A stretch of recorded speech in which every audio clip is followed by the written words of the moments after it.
Hello. So right now we're going to be reading Mr. Tweedy, chapter 25, and it is continuing our series, Bedtime Stories. There are 30 chapters in this book. We are on chapter 25 right now, and I'm doing these bedtime stories so that the parents of our church can have something to play their little ones. The grandparents in the church can have something to play, guardians can play something for the little ones to help them drift off to sleep. And so right now, let's settle in, get under the covers, tuck ourselves in, as we listen to chapter 25 of Mr. Tweedy. That morning, I awoke to the sound of crinkling aluminum foil. Instead of singing or even chirping to awaken me, Mr. Tweedy had quietly gotten into mischief. The previous day, while I had been off to see about a tire, Dave had made some popcorn. Mr. Tweedy had found it on the shelf, and what a fun time he was having. Perched on the edge of the foil basket, he was picking out pieces of popcorn as fast as he could, and tossing them in every direction. Like a little machine, his head jerked down, up, tossed to the right, down, up, tossed to the left.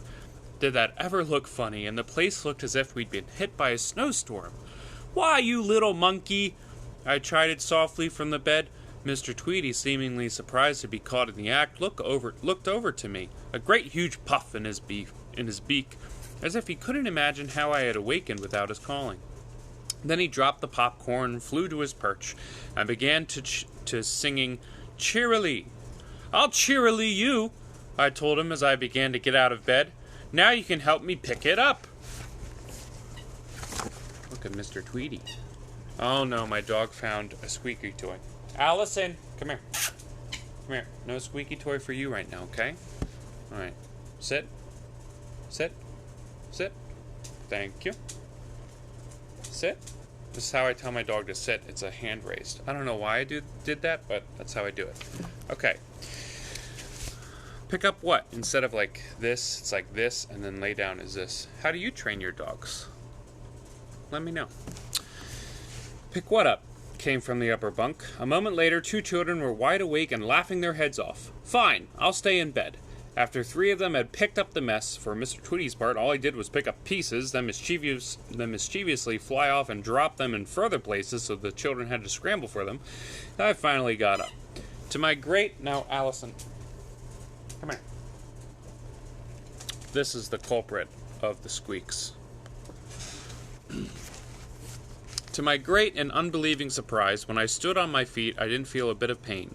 When Kathy bumped my leg accidentally, she was dumbfounded when I didn't cry out. At home, a bump on that leg would have caused excruciating pain. Now, I felt nothing. I couldn't believe it. Kathy couldn't believe it. Only Dave reacted differently. He, too, was bubbling over with joy, but his happiness came from a deeper source. Ever since the day he had prayed for a dying baby bird, he had prayed that my leg would get better. The robin had lived. When he came to me and hugged me, he pulled down my head and whispered, "I told you, Mommy." A lump like a great big fist came into my throat. "Yes, you told me," I whispered back. That day on the road was filled to overflowing with happiness. As mile after mile passed by without pain, my eyes saw a new world filled with beauty, as if he could sense that this day held something special for us. Mr. Tweedy outdid himself in giving concerts, acting as a clown, amusing the children at every stop when the children ran off to collect different colored sand from the strange new territory. I got out of the car and walked around a little bit. Not since the previous August had I walked without pain, without limping. Now, with the undeniable help of a robin, I had reached a climate that was doing wonders for my hip. Watching the antics of Mr. Tweedy, seeing him fitting about or playing in the sand with the children, I had to smile at the memory of how folks back home had told me that I'd never make it. Never get to this land of healing. They'd even bet that I'd be heading back on the second day. Dear Mr. Tweedy, I owed him much. That night we pulled into a parking area beside a motel in Navajo, Arizona. After turning off the car motor, I decided to move the car ahead a little more to level the trailer. Whew.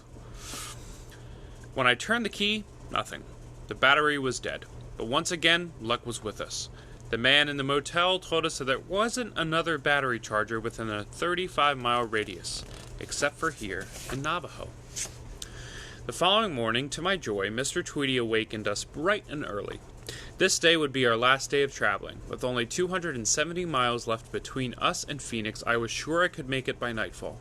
Thus, with happy hearts, Kathy and I fixed breakfast while Dave and Mr. Tweedy went out for some exercise. Then, while we ate, the battery was given a half-hour charge. This barely started the car, so we were told that it might be best to head back 6 miles to Chambers, where there was a mechanic. Evidently, there was something wrong with our generator, and he'd be the one to fix it. With spirits down again, we backtracked the 6 miles, only to find the garage closed and no mechanic around. Not daring to stop the car, I made a wide turn through the yard and headed back towards Phoenix. This day there would be no exercise stops, no meal stops, except to bring food from the trailer while I kept the motor running. We'll make it, I assured the children. My only concern was how Mr. Tweedy would behave on a 270-mile run without time off for flying. But once again, the incredible behavior of this wild bird amazed me. As we drove along, not once did he fuss or tease for a stop by fluttering his wings and gazing out the window as he had done so often before. Fortunately, we ran into a storm which slowed us to a crawl, so that by late afternoon we had only reached Flagstaff, high in the mountains of Arizona. With more than 130 miles still to go, I decided to stop at a service station and have the car looked at again. A mechanic there declared flatly that we needed a new generator. However, I couldn't afford it. I had only $4 left to get us to Phoenix, where a check from home would be waiting. The best I could do was get the battery recharged. This, the mechanic assured me, would get us down the mountains while there was still daylight, but he warned me not to travel after dark, for my headlights would quickly drain the battery. There was a rest area nearby, he said, and he suggested we stay there overnight. As we drove out of the service station, Mr. Tweedy, who had been so good since early morning, began to put up a fuss. He fluttered his wings, hopping along the back of my seat, making a nuisance of himself. I couldn't blame him for wanting his exercise, but it was already after 7, and the sun was dipping toward the horizon. "Keep your shirt on," I told him. "We'll be there any minute now." But as I poked along looking for the rest area, the sun disappeared below the crest of the mountains. Although there was still light, I began to feel ill at ease. Suddenly a sign loomed up. Trucks stop and check your brakes. 17-mile downgrade. 17 miles? If we didn't reach the rest area soon, we would be in serious trouble. The road fell away sharply on one side, so that without our headlights we could never negotiate it after dark. Nervously, I began a slow descent as the last bit of light faded from the heavens. Soon the few cars coming towards us flashed their lights on and off, a warning that they couldn't see me. When finally I was forced to turn on my parking lights, they began flashing their bright beams to tell me my headlights weren't on, as if I didn't know. By now I could barely see the road ahead. I was riding my brakes constantly, not daring to let the car gather speed. Because of the battery, I didn't dare use the electric trailer brakes. With the trailer twice the weight of the old jalopy, the strain began to tell. A faint odor of burning rubber crept into the air.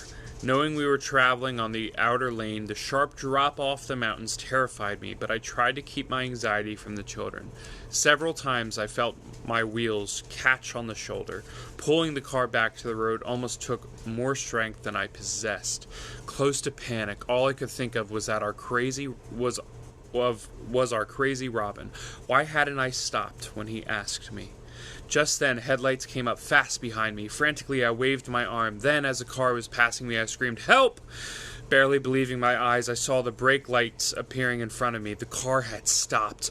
By the time we had pulled to a halt behind it, and the driver had reached my window, I was almost weeping with relief. Never in my life had I been so glad to see another human being. After I had poured out my heart and told him our problems, he said gently, "Don't worry, we won't leave you. We'll drive ahead and light your way down the mountains. Stay in low gear and don't ride your brakes." Then, with a parting pat on my arm and a smile, he added, "And above all, don't be afraid." Still worried, but with a heart that was far much lighter, I followed the car, which turned out to be a pickup truck, for 7 long miles. Down, down, down. When we finally reached the parking area, these kind, wonderful people from Phoenix, named Bill and Betty Bonzo, took the time to light our path into the trailer. Being from this territory, they didn't want us to walk around in the darkness for fear of the Gila monster. Oh no. The poisonous lizard whose bite is fatal. Oh no. En route, we had seen signs at various places. See the Gila monster, but we hadn't known what it was. After hearing about it, you couldn't have paid us to set foot out of the trailer until daylight.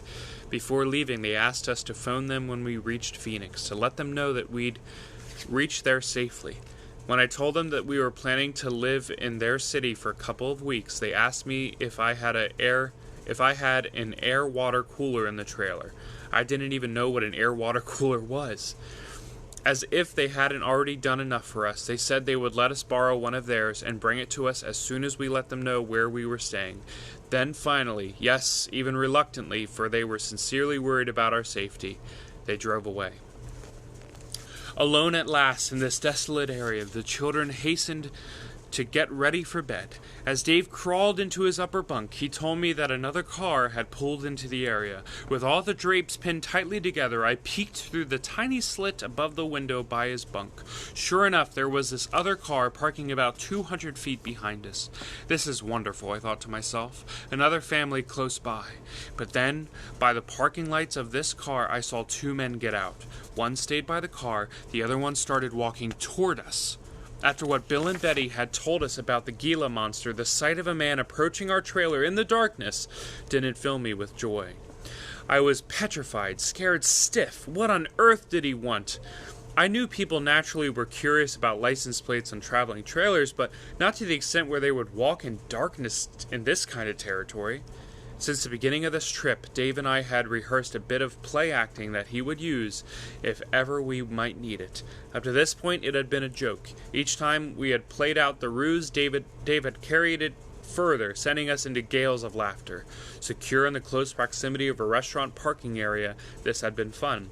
Here, we were all alone, completely cut off from any other human beings except those we feared. Slowly, quietly, the man was getting closer. This time the ruse was deadly serious. No laughter would follow. With my head close to that of my little son, I whispered into his ear, "All right, Dave, now." In a loud, disgruntled voice, better than any rehearsal, Dave said, "Hey, Mom, when are Dad and Uncle Joe coming to bed? I wish the light was off." The trailer was illuminated by only one small candle, and I gave the answer, "Oh, be quiet. They'll be done playing cards soon enough." Barely 10 feet from our trailer, the man stopped abruptly, turned, and walked swiftly back to his car. Both men got in and drove off immediately. Why they had stopped, we would never know. Alone again, I got out my revolver and loaded it. This night, there would be no sleep for me. Out in this desolate place, though my body ached with fatigue, somehow I must stay awake.